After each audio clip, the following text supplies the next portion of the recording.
मी शुभम राज. तारा न्यूजच्या आणखी एका नवीन पॉडकास्ट मध्ये आपलं सगळ्यांचं स्वागत. आज आपल्यासोबत आहेत लेव्हल अप अकॅडमीचे सिद्धार्थ पंडित सर आणि सोलोनी पंडित मॅम. सगळ्यात पहिल्यांदा मी दोघांचंही या तारा न्यूजच्या स्टुडिओमध्ये आणि आजच्या या नवीन पॉडकास्टमध्ये आपलं खूप खूप स्वागत करतो. थँक्यू. लेव्हल अप अकॅडमी जी आहे ती कोल्हापूरसह आणखी खूप शहरांमध्ये बिझनेस कम्युनिकेशन रिलेटेड खूपच ट्रेनिंग प्रोव्हाइड करते. त्यामध्ये मेन आणि स्पेशल सांगायचं झालं तर बिझनेस ओनर्ससाठी ट्रेनिंग ते प्रोव्हाइड करतात. HR जे रिक्रुटमेंट करतात त्यांच्यासाठी खूप चांगल्या पद्धतीने एम्प्लॉईज मॅनेजमेंटचं ट्रेनिंग प्रोव्हाइड करतात आणि बिझनेस कम्युनिकेशन रिलेटेड खूप खूप चांगले कोर्सेस त्यांचे असतात, वर्कशॉप्स असतात. त्यामध्ये पब्लिक स्पीकिंग असेल आणि बऱ्याच गोष्टींचं बिझनेस ट्रेनिंग ते स्वतः देतात. तर या ट्रेनिंग्स बद्दल आपण स्वतः सरांच्याकडून आणि मॅडमच्याकडून जाणून घेऊया.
आणि तुमचं ओरिएंटेशन स्टाईल जेव्हा ह्या पाचही गोष्टी एकत्र येतात आणि ह्याचं ॲनालिसिस होतं तेव्हा आपण एक परफेक्टली सुटेबल करिअर एस्टॅब्लिश करू शकतो. येस, लोक फक्त IQ बघतात, ॲप्टिट्यूड बघतात आणि मग करिअर डिसाईड करतं. माझं सजेशन आहे की ह्या पाचही आस्पेक्टवर तुम्ही काम करा, पाचही आस्पेक्टचं ॲनालिसिस करा आणि मग करिअर चूज करा. सर, तुम्हाला एक प्रश्न मला विचारायचा आहे. ज्यावेळी करिअर चूज करायचा प्रयत्न, ज्यावेळी टाइम येतो, 10वी झालेली असते किंवा 12वी झालेली असते, त्यावेळी एक गमतीदार विषय सगळ्या घरात होतो म्हणायचं झालं तर काय त्याला हरकत नाही. काय होतं की आई बाबा काय सांगतात किंवा पेरेंट्स काय सांगतात, तुला काय करायचं ते कर रे, तुला फुल सपोर्ट. हे कितपत योग्य आहे? माझ्यापेक्षा ह्याचं उत्तर चांगलं मॅडमच देऊ शकतील, कारण मॅडम या गोष्टींमधून गेलेले आहेत. So I would want her to take the lead. मी सगळ्या पॅरेंट्सला हेच सांगेन की तुम्हाला जर सपोर्ट करायचा असेल तुमच्या पाल्यांना तर त्यांना सपोर्ट करा, गायडन्स देऊन, प्रॉपर डायरेक्शन दाखवून. आणि हे प्रॉपर डायरेक्शन दाखवण्यासाठीच आम्ही वर्कशॉप घेऊन येत आहोत 27 आणि 28 तारखेला.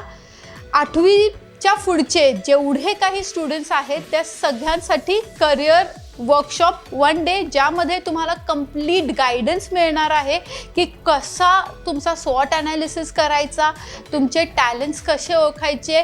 मी जे 5 ॲस्पेक्ट सांगितलं ते 5 ॲस्पेक्टवर मॅपिंग करून कसा तुमचा करिअर चूज करायचा. तुम्ही 8वी नंतरच्या स्टुडंटसाठी सांगितलं. Yes. खरोखर खूपच महत्वाचा पॉईंट लक्षात आला याच्यातून.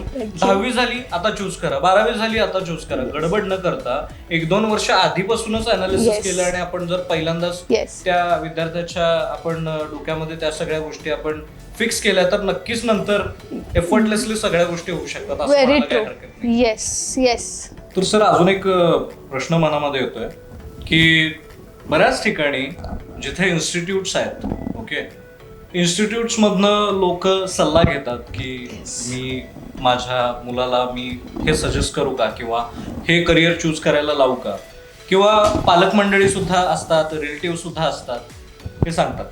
बट अजून एक विषय काय आहे, मार्केटमध्ये बऱ्याच साऱ्या करिअर काउन्सिलिंग अँड इन्स्टिट्यूशन्स आणि कोचिंग सेंटर्स आहेत. बट आपल्या माध्यमातून वेगळं आणि युनिक काय होत आहे?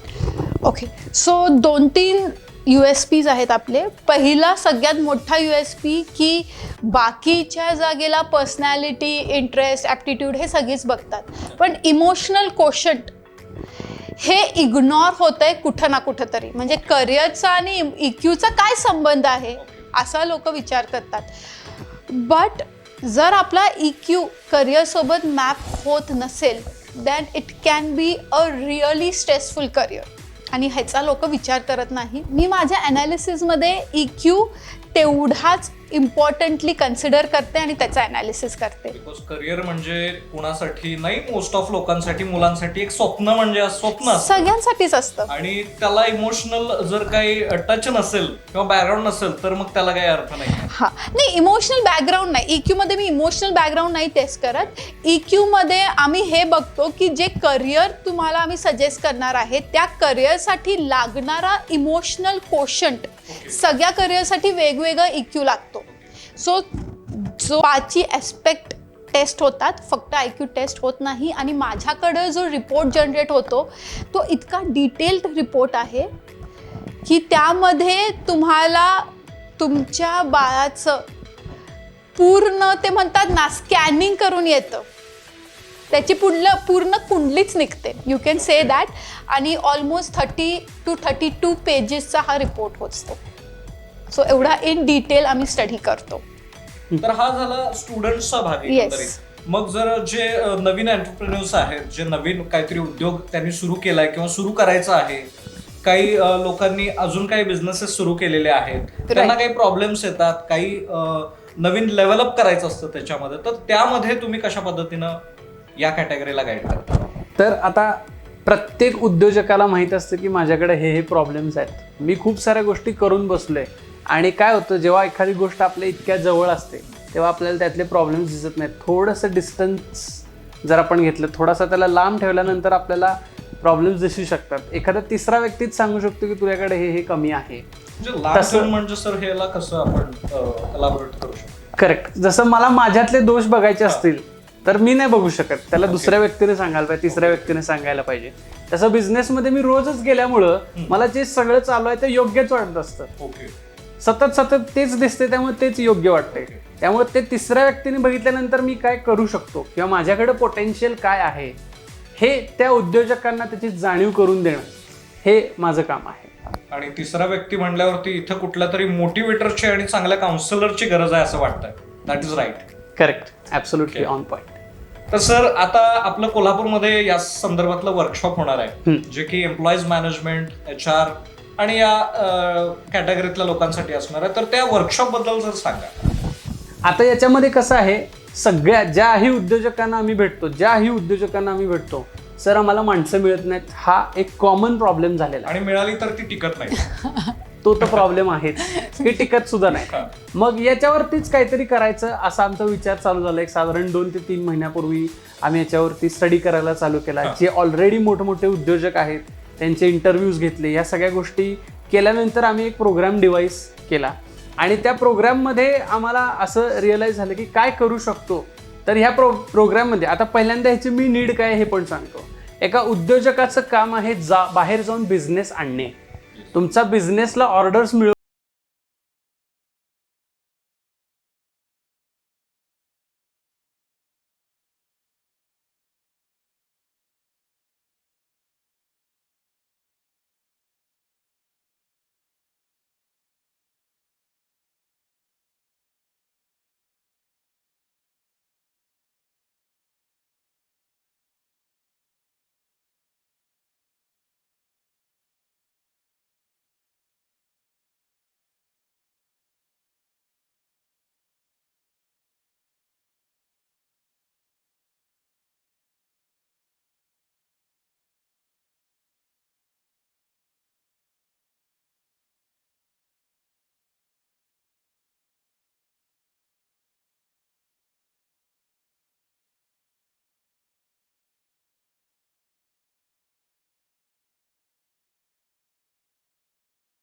तीन गोष्टींपैकी त्याला कोणती गरज आहे ती कशी आपण मॉडिफाय करायची, त्याला रिटेन कसं करायचं, ती गोष्ट त्याला द्यायची कशी, हा सायकोलॉजिकल अँगलने पूर्ण हा वर्कशॉप डिझाईन केलेला आहे.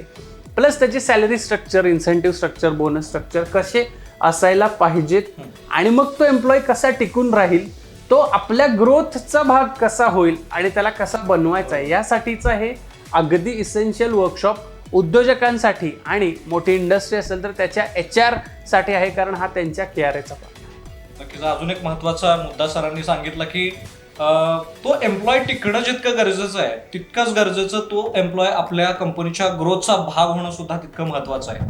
तर त्याच्यासाठी खूप चांगलं मार्गदर्शन या वर्कशॉप मधून होणार आहे. सर, वर्कशॉपची डेट काय असणार आहे या? 21 एप्रिलला हा वर्कशॉप होणार आहे कोल्हापूरमध्ये. रविवार आहे 21 एप्रिल. पूर्ण दिवसाचा वर्कशॉप आहे, including lunch and high T. सकाळी 10 ते संध्याकाळी 6 पर्यंत हा वर्कशॉप असणार आहे. तर तुम्हालाही या वर्कशॉप मध्ये सामील व्हायचं असेल, हे वर्कशॉप अटेंड करायचं असेल तर डिस्क्रिप्शन मध्ये आम्ही तुम्हाला या वर्कशॉप संदर्भातले डिटेल्स सगळे देऊ. आणि कोल्हापूरमध्ये शाहूपुरीमध्ये लेव्हल अप अकॅडमीचं ऑफिस आहे, तिथं सुद्धा जाऊन तुम्ही अपॉइंटमेंट घेऊन भेट देऊ शकता आणि तुमचे डाऊट्स क्लिअर करू शकता. तर आपण पुढच्या मुद्द्याकडे वळणार आहे. सर, बिझनेस ग्रोथ एक्झॅक्टली काय आहे? लोकांना बघून वाटतं एखाद्या बिझनेस ओनरनं, एखाद्याचा बिझनेस आहे, त्यानं गाडी घेतली, अरे वा, त्यानं बिझनेस एस्टॅब्लिश केला, तो कसा केला, काय केला ह्याच्या मागं न बघता, म्हणजे याची कारणं न बघता बिझनेस ओनरचे क्लासेस लोक बघतात की यानं गाडी घेतली, यानं हे केलं ते केलं, मग त्याच्या मागं नेमकं काय काय असतं? हा खूप मोठा आणि गहन प्रश्न तुम्ही विचारलाय. सगळ्यात पहिला कॉंग्रॅच्युलेशन्स. असा प्रश्न विचारणारे खूप कमी लोक मला भेटतात. तर बिझनेस ग्रोथ किंवा एक इंडिव्हिज्युअल ग्रोथ, कारण की बिझनेसमध्ये कसं आहे, topic might be anything but the subject is always you as in the business owner. तर बिझनेस ग्रोथ म्हणजे काल काय मी करत होतो त्यापेक्षा आज मी पुढे आलोय का, माझं प्रॉडक्ट सुपिरियर झालंय का, माझी सर्व्हिस सुपिरियर झाले का, माझे कस्टमर्स छान पद्धतीने मला रिस्पॉन्ड करत आहेत का, 10 वर्षापूर्वी माझ्या कस्टमरनी माझं प्रॉडक्ट घेतलेलं तो आज सुद्धा माझं नाव लक्षात ठेवून आहे का, आणि माझे एम्प्लॉईज माझ्या कंपनीबद्दल चांगलं बोलत आहेत का, मार्केटला माझ्या कंपनीचं रेप्युटेशन काय आहे. This is called business growth and business success. उद्योजक म्हणून मी कोणती गाडी वापरतोय याला महत्त्व नाही आहे, माझ्या प्रॉडक्ट्स किंवा सर्व्हिसेस घेतल्यानंतर कस्टमरचा काय एक्सपिरियन्स आहे. If that person is happy, satisfied and enjoying my product or service and telling 10 people about it, that is business growth and business success. एखादा बिझनेस स्टार्ट करत असताना एखाद्या माणसानं खूप पापड बेललेले असतात, बिकॉज बिझनेसमॅनचं लाईफच तसं असतं. नोकरी म्हणजे 8 तासाची नोकरी आणि बिझनेस म्हणजे 24 तासाची नोकरी. करेक्ट. तर त्या ठिकाणी त्या बिझनेसमॅनने खूप सल्ले घेतलेले असतात, बऱ्याच ठिकाणी रिसर्च केला असतो, काय करायचं काय नाही, कशा पद्धतीने करायचं वगैरे, आणि सगळ्यात मोठी गोष्ट म्हणजे खूप सारी इन्व्हेस्टमेंट केलेली असते. बराच अभ्यास करून त्या बिझनेस ओनरनं एखादा बिझनेस उभा केलेला असतो. मग त्यावेळी त्या माणसाला बिझनेस कोचची कशी गरज असते, काय गरज आहे? When it comes to business there are 2 parts. एक आहे डोमेन नॉलेज आणि एक आहे फंक्शनल नॉलेज. डोमेन नॉलेज म्हणजे एक एक्झाम्पल म्हणून घेऊया, आपण न्यूज घेऊया किंवा अँकरिंग घेऊया, किंवा तुमचा आता हा जो पॉडकास्ट शो आहे घेऊया. डोमेन नॉलेज म्हणजे कॅमेरा कसा पाहिजे, अँगल्स कसे पाहिजेत, लाइटिंग कशी पाहिजेत, काय बोलायला पाहिजे, माईक कुठला असायला पाहिजे, हा सेटअप कसा असायला पाहिजे, हे झालं डोमेन नॉलेज. फंक्शनल नॉलेज म्हणजे हे मी स्प्रेड कसं करायचं, ह्याच्यामध्ये क्लायंट कसे आणायचे, ह्याच्यामध्ये मनी कुठं इन्व्हॉल्व्ह होतोय, कुठं प्रॉफिट मार्जिन माझं वाढू शकते, किंवा कोणत्या गोष्टीत मी कॉम्प्रोमाइज करायला नाही पाहिजे, कुठं मी गोष्टी योग्य ठेवायला पाहिजे. आता ह्याच्यामध्येच एक टिप म्हणून मी बेसिकली सांगतो, वेनेवर आता आपला एम्प्लॉई हायरिंगचा वर्कशॉप पण येतोय, तर सगळ्यात छोट्या MSME बिझनेस ओनर्सना माझी एक कळकळीची विनंती आहे, तुमच्या बिझनेसमधलं एक की फंक्शन की ज्याच्याशिवाय हा बिझनेस चालू शकत नाही, असं एखादं की फंक्शन असेल तर ते शक्यतो तुमच्या एम्प्लॉईला देऊ नका, ते तुम्ही स्वतः हँडल करा.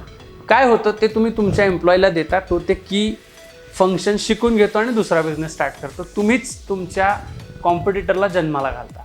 तर ते की फंक्शन तुम्ही कधीच तुमच्या एम्प्लॉईला देऊ नका, ते तुमच्या हातातच राहिलं पाहिजे, एक्के आपल्या हातात असायला. मग काय होतं, टेक्निकल नॉलेज माझ्याकडे भरपूर आहे. लेट्स कन्सिडर की माझ्याकडे माझी एक मॅन्युफॅक्चरिंग इंडस्ट्री आहे, अमुक एखादा पार्ट मला बनवायचं आहे, त्याचं माझ्याकडे टेक्निकल नॉलेज आहे, डोमेन नॉलेज आहे. तो पार्ट कसा 100% ॲक्युरेसीनं मॅन्युफॅक्चर करायचा, 0 डिफेक्टनं, हे मला माहिती आहे. पण त्याला गिराईक कुठं आहे, ते कुठून आणायचं, ते मी कसं प्रमोट करायचं, माझ्या ब्रँडचं पोझिशनिंग कुठं असायला पाहिजे, त्याचं प्राइसिंग कसं असायला पाहिजे, त्याचं मार्केटिंग मी कुठं करणार, सेल्स कशा पद्धतीने होतो. लोक म्हणतात येस सर मी तुमच्याकडून घेणार आहे, आलो हा सर मी येणार आहे तुमच्याकडे, मी घेणार आहे, असं म्हणत 1.5-2 वर्ष झाली ना, जोपर्यंत तो व्यक्ती तुमच्याकडे पैसे देऊन ऑर्डर बुक करत नाही तोपर्यंत सेल्स झाला नाही. सेल्स नंतर आफ्टर सेल्स सर्व्हिस आहे. समजा तो 1 लाख रुपयाचा प्रॉडक्ट आहे, तो दर महिन्याला 1 लाख रुपयाचा एक प्रॉडक्ट घेतो, त्याची कपॅसिटी आहे की तो 1.5 लाख रुपयाचा प्रॉडक्ट सुद्धा घेऊ शकतो. ह्याला म्हणतात अपसेलिंग, की आपल्याच बिझनेसमध्ये थोडीशी प्रीमियम सर्व्हिस प्रॉडक्ट आपण देऊ शकतो.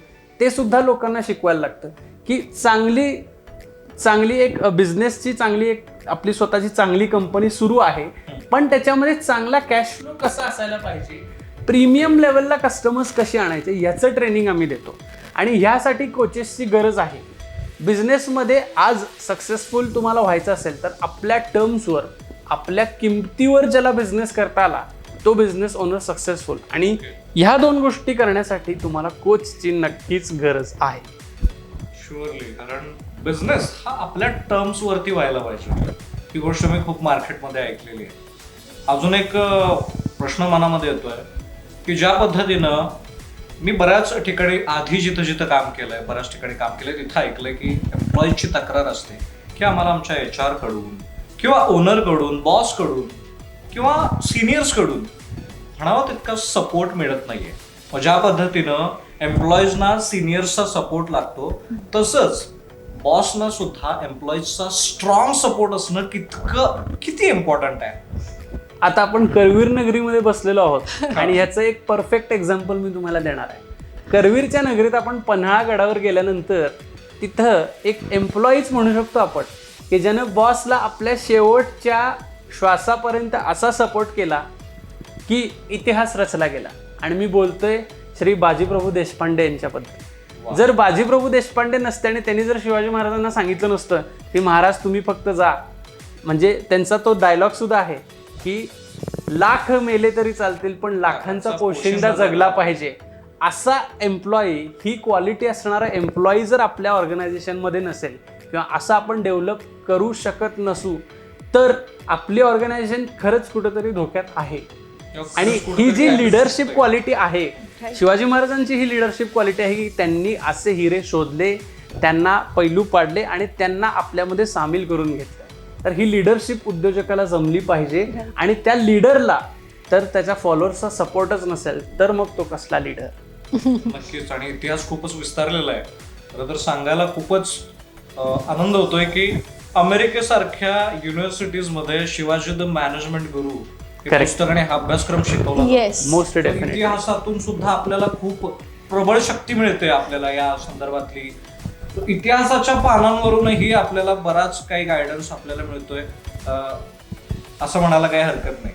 एक परफेक्ट ऑर्गनायझेशन किंवा perfect team work, perfect framework किंवा परफेक्ट बिझनेस एन्व्हायरमेंट म्हणजे नेमकं काय सर? एक पिक्चरचा डायलॉग आहे, ते मी तुम्हाला सांगते ह्या रेफरन्समध्ये. कोई भी ऑर्गेनाइजेशन परफेक्ट नहीं होता, उसे परफेक्ट बनाना पड़ता है। और उसको परफेक्ट बनाने के लिए सबसे पहले बिझनेस ओनर को परफेक्ट बनना पड़ता आहे। जोपर्यंत बिझनेस ओनर स्वतःचं लेवलअप करत नाहीत, जोपर्यंत बिझनेस ओनर स्वतः परफेक्ट होत नाहीत, तोपर्यंत टीमकडनं ते काय एक्सपेक्ट करणार। आणि हेच कुठंतरी शिकवण्यासाठी आपला 1 डेचा जो वर्कशॉप येत आहे एंटरप्रेन्योर्स आणि HR साठी, ह्यामध्ये आपण पीपल परफेक्शन किंवा एक परफेक्ट टीम कशी एस्टॅब्लिश करू शकतो ह्याच्यावरच आपण पूर्ण ट्रेनिंग देणार आहोत। आणि ह्यासाठीच मी सगळ्या बिझनेस ओनर्सला विनंती करते की आमचा 21 तारखेला जो वर्कशॉप होणार आहे ते नक्की अटेंड करा, त्यासाठी रजिस्ट्रेशन करा, आम्हाला कॉन्टॅक्ट करा। आमचे कॉन्टॅक्ट डिटेल्स डिस्क्रिप्शनमध्ये अवेलेबल आहेत। आम्हाला येऊन तुम्ही ऑफिसमध्ये पण भेटू शकता आणि आपण 1 to 1 ह्या टॉपिकवर बोलू शकतो। सर आपण बघा, आपण यंगस्टर्स आहोत, ओके, तर आज या तारा न्यूजच्या पॉडकास्टच्या माध्यमातून आजचे आपले तारा न्यूजचे हजारो व्ह्युअर्स आपल्याला बघतायत, तर तरुणांना काय तुम्ही मेसेज द्याल आजच्या या कार्यक्रमाच्या माध्यमातून? तरुणांसाठी खास मेसेज असं जर म्हणलं तर आमच्या ट्रेनिंग इंडस्ट्रीमध्ये एक पर्टिक्युलर टर्म नेहमी डिस्कस केली जाते। एखादं रॉकेट तुम्ही बघितले, रॉकेट, ते रॉकेट आकाशात उडायचं असेल तर त्याच्या बुडाला आग लागली पाहिजे।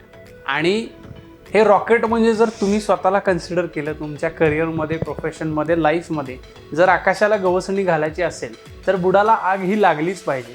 आता हे तुम्ही ठरवायचं आहे की ती आग आपण स्वतःहून लावायची की त्या आयुष्यानं एखादी कलाटणी देऊन त्या आयुष्यानं त्या डिफिकल्ट घटनांनी तुमच्या बुडाला आग लावायची। जेवढ्या लवकर तुम्ही स्वतःला आग लावून घ्याल आणि आकाशाला गवसणी घालाल तेवढं हे आयुष्य तुमच्यासाठी सुंदर असेल। नक्की, जितकं स्ट्रगल कराल तितकं 100% लेवलअप होणार ह्याची गॅरंटी मात्र नक्की या एक्झाम्पल मधून आपल्याला दिसते।